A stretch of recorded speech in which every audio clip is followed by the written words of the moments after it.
Fallout show came out not too long ago, and it both delighted and disappointed me. I'm very conflicted on how I feel about this show. Fallout New Vegas is my favorite video game, and I've watched countless hours of Fallout content on YouTube. I'm a huge fan of this franchise, and I'm happy to say the Fallout show was much better than I expected. I thought it was going to be doggy doo-doo in the likes of the Halo show. The aesthetics of the Fallout show were amazing, and the characters were truly a joy to watch. However, from a lore perspective, I think they did a terrible job with their world building. The overarching plot was mediocre, basically Fallout 3 but worse, and the way they handled the NCR, for lack of a better word, was pathetic. Before I rag on the show too much, I do want to give credit where credit is due. Like I said, they nailed the visuals. The vaults were everything I could hope for. They were cramped and confined, but yet vibrant and colorful. The costumes for the Wasteland and the vault suits were just beautifully done. You can tell that the prop masters and the scene designers and the costume makers, they did their homework, man, because everything looked on point. My only complaint is the luscious green forest. That felt very out of place. You don't really have vibrant forests in Fallout, aside from Harold, but he's a special case. Other than that, the visuals were just chef's kiss. I honestly expected the characters to be the worst part of the show, especially Lucy. In the sea of mannish women who never struggle and overcome all their problems with the power of male tears, I fully expected her to follow suit, but not so. She was actually charming and sweet and fun to watch. She wasn't an unstoppable monster that defies physics and biology. She had to be saved about as often as she saved herself. I loved watching her experience the brutality of the Wasteland while trying to hold on to her humanity. She came from a vault where honor, honesty, and virtue were respected, but then saw how low humanity is willing to go to survive. I'm really looking forward to seeing her team up with the Ghoul in Season 2. Speaking of my favorite character, Walton Goggins knocked it out of the park with Coop the Ghoul. He stole the show in pretty much every scene he was in, and by the end, I was far more invested in his character than any of the others. The flashbacks to his life before the bombs fell were really well done and cool to watch. We hardly get to see any pre-war America in the Fallout universe, so this was a special treat. Through those flashbacks, you also get to see that he started off way more like Lucy, and yet now he's a dark warning of how far a good man can fall. But even he isn't without hope. The rest of the characters were pretty mid, to be honest. I did enjoy Maximus and Thaddeus as a duo. It was fun to watch a couple of idiots roam the wasteland. I didn't like that they made a closet communist the secret good guy. That doesn't really fit with the world of Fallout, or real life. As far as the plot goes, there were a lot of plot holes, especially with the inciting incident. It makes no sense that neither Hank nor Buddy noticed that 32 had been completely wiped out for 2 years. And how did Moldaver and her raiders know about the whole wedding thing? Did they just happen to break in on the day that Hank broke the 2-year silence and requested a wedding swap? Was that what happened? That's pretty contrived. In fact, the first 2 episodes were pretty rough in just how many contrived meetings and events happened. Another thing that the show didn't do well was explain things. For example, can you tell me, based off of only what the show has told us, what the Brotherhood of Steel is, and what are they doing? Where did they get all this tech from?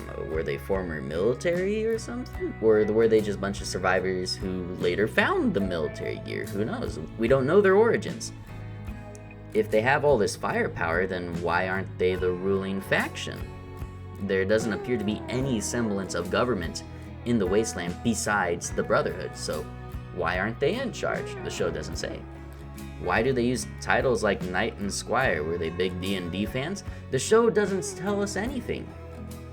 If this is someone's first experience with Fallout, they'd be rightfully confused.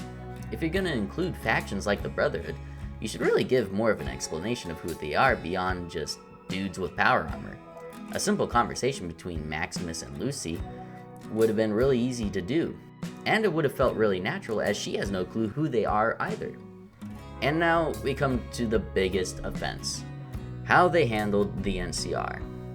By the time of Fallout New Vegas, which takes place 15 years before the events of the Fallout show, The new California Republic is arguably the most powerful faction in North America, consisting of 5 states, numerous cities and settlements, several territories, and more than 700,000 citizens. The NCR is a powerhouse in the post-nuclear world. However, based off what we see in the show, it appears to be dead and gone. It's revealed that Shady Sands, the capital of the NCR, got nuked by Lucy's dad about 20 years before the show happens. We'll ignore the timeline problems. During those 20 years, there's no evidence that any of the other states within the Republic sent aid or military forces to investigate. The hub isn't that far away. The survivors of Shady Sands are still refugees, and they've either joined Vault 4 or they've become raiders under Moldaver.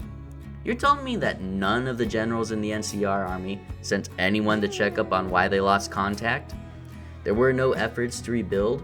No one strolled over from the hub to see how their trading partners were doing. There were no attempts at revenge. Moldaver knew who did it, and she had access to the vault. Why didn't the Rangers come storming into Vault 33 for some good old-fashioned retribution? The show treats the NCR almost like it was just one city, and with one nuke it went bye-bye. But that's not what it is. I really think the writers just wanted to do Fallout 3 but on the West Coast, and a functional nation with law and order and control over the region doesn't really fit with Fallout 3. I could understand them showing a severely weakened NCR if you insisted on nuking Shady Sands, but to outright remove them from the board makes no sense at all. In the NCR, only 35,000 people lived in Shady Sands. That leaves 665,000 people left to rebuild. With the leadership gone, the various generals spread out throughout the territories would probably have stepped in to take leadership. The hub probably would have become the new capital. And I could totally see the Legion and maybe the Brotherhood, possibly even the Enclave, taking this as an opportunity to take back some territories. But I find it really hard to believe that the NCR would completely collapse altogether. It goes against everything we know about the NCR. The NCR has successfully waged wars against equally strong opponents, like the Brotherhood of Steel, the Enclave, and, depending on the playthrough, Caesar's Legion. It has a strong survivor spirit among the people. You can't convince me they wouldn't rebuild and survive. They definitely wouldn't have just abandoned the survivors of Shady Sands. It's not consistent with what the NCR has been shown to be. They're the embodiment of that pioneering spirit that conquered the American West, and they were well on their way to restoring the wasteland, which is probably why they were removed. I'm both looking forward and dreading Season 2. I'm very nervous because I don't trust them to do New Vegas justice, and I really don't like the idea of them canonizing a playthrough. I really wish they had just set this show in a new state or region. Then they could have done whatever they wanted. Like seriously, if you wanted that cowboy western feel, I think New Mexico is mostly untouched. Same with like Texas. You could set something there and get your cowboy feel, plus desert, plus no functioning government, and you can totally set the Brotherhood and the Enclave in those states because they appear to be everywhere. If it weren't for how badly they fumbled the NCR and the lore surrounding this hugely important faction, this would be a good show. But I think it drops it down to mid-territory at best. Well, those are my thoughts on the show. What do you guys think? Am I overreacting? Does it make sense to you guys that the entirety of the NCR would fall apart and just disappear like it was shown to? Are you guys looking forward to Season 2? I really don't know anymore. The more I think about it, the more upset I become. Y'all have a good night. I'm going to bed.